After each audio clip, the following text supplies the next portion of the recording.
அம்மா விட மாட்டா என்ன பண்றது சோறு இருக்கா அம்மா விட மாட்டாளே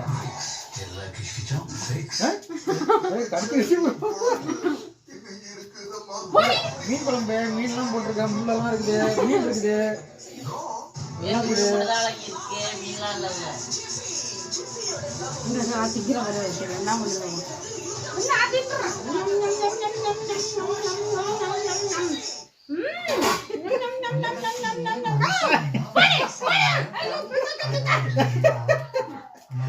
எனக்கு குருடி கொடுக்க மாட்டீங்க டெபாசிட் பண்ணுவீங்க பிடிச்ச சேனல்ஸ் பாக்குறதுக்கு அந்த சேனல் மாசம் 3600 ரூபாய் டெபாசிட் பண்ணி கழிச்சுப்பாங்க